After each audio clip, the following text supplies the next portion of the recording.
So today I'm swapping out the front bumper on a JK Wrangler Unlimited. It's a car we bought for our daughter. It's 2015. I've got another video on it if you're interested to know more about the Jeep. But as you can see, huge impact right here, and the plastic's all grayed out. And I know I could heat it, come in from behind, try to push it out, try to paint it. But it happens thanks to Facebook Marketplace, of course.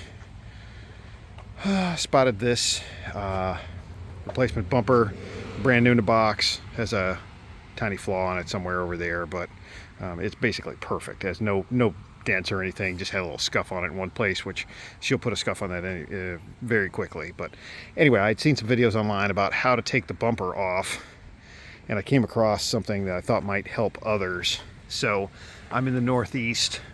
Nuts and bolts, of course, are very rusty. I don't know if you can see in there very well or not, but essentially there's two bolts with nuts on the back that come through here, and then there's two that come through over here. You're on either side of this frame horn. So I'd watched some other videos. In fact, I just watched the one from Quadratech, and they tell you to go in from underneath. You remove that splash shield that you can see laying on my tailgate. I take off that splash shield and you come in from beneath, and they recommended for, you unplug the fog light, right? That's it right there. Unplug the fog light, and then you're going to take the two nuts off that are on the inside of the frame horn. This is the toughest one because this thing's in the way, right? So anyway, so it said, get a swivel to try to come up in here and get this. There you go. You can see the bolt. This is the top. I have the camera's upside down. Here's the problem. This is too close. You need a deep socket in order to get on the nut, but you don't have enough room to get your socket wrench and a flexible extension in there. If you have a flexible 18 millimeter, which by the way, those are 18 millimeter, that might accommodate the space, but it's super, super tight. So I was trying to figure out how to do this because I don't have one of those. I have the flex, just the flex extension. And I have, obviously, the 3/8 is what they recommended, which was right, and a deep well socket, again, which is right. I just didn't have a deep flex. So long story short, it occurred to me, so there's this trim piece that sits up on top of the bumper, or behind. It's a filler, and it goes in here. It's got basically a rubber screw here, rubber screw there.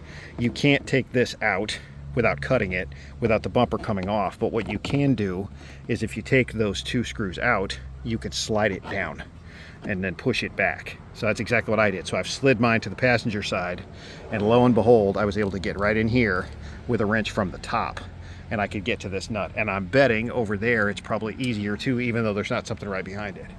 So just a little tip for anybody swapping out a JK bumper.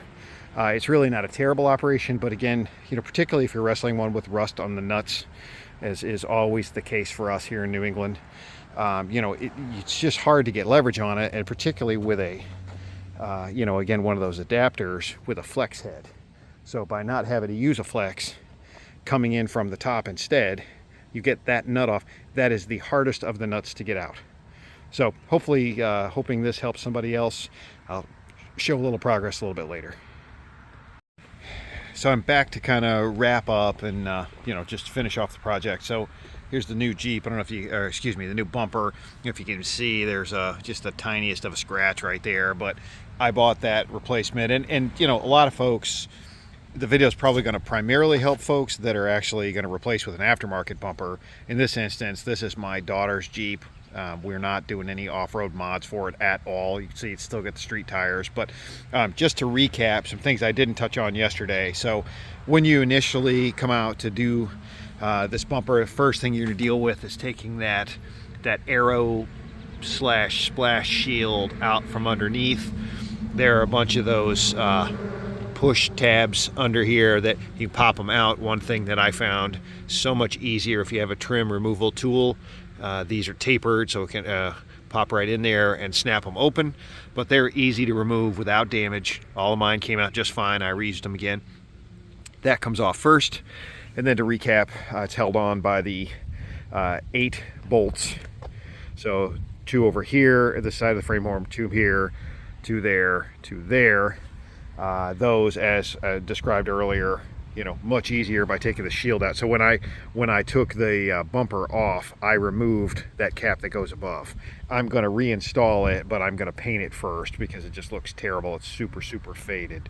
But anyway, that's that. Now, if you're replacing the plastic, as I did, just you've got damage and you elect to more do the decorative replacement route, some things to know there, things I did not know. So these tow hooks, these are actually sandwiched down in there. The bolts go through them, and that's when you tighten on the backside. So there's a metal structure that runs inside here. These sit in there, the bolts run through, and then when you tighten it all, that's what causes these to be tight. There are, on each side, there's 2 screws over here, 2 screws over there, and there are inserts that are metal in the back side of the plastic here. That's how the plastic is held to the metal. So just some tips about how it's all put together.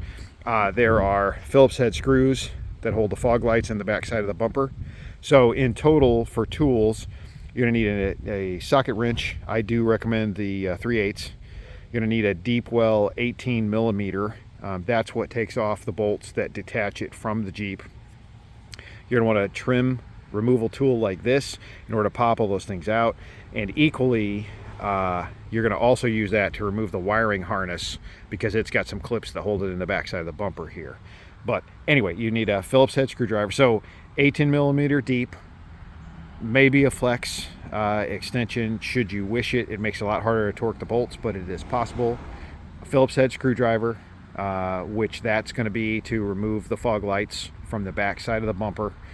It's also going to be, as I mentioned earlier, there's like a rubber screw here and over there.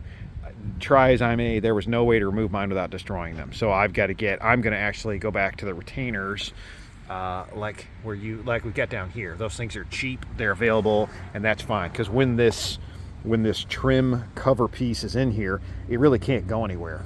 You're literally just something to tack it in place. So if you have those things in hand, if you're replacing the plastic, right, then you're probably talking about a 2-hour operation if you're doing it by yourself. The bumper is not that heavy. You can hold it, take it off. One tip, again, that I found, I took all the bolts out, but I was very careful to keep pressure pushing it this way so that I was able to put my knee against it, slide it out, and tip it over at an angle a little bit. I got the shield or the trim piece off the top. Then I could access the wiring in the back. It was much easier for unclipping the fog lights. It was also much easier for pulling that wiring harness loose off the bumper so I could take the bumper off the Jeep. So I know this is a little perhaps out of order, but ultimately the job's done. I hope this helps somebody else. Again, I know these tasks, if I were a professional mechanic, maybe it would have been a little easier, but I hope my tips help somebody and save somebody a few minutes. So if you have any questions, post them below. I'm very responsive to comments, questions. Please like, subscribe, share.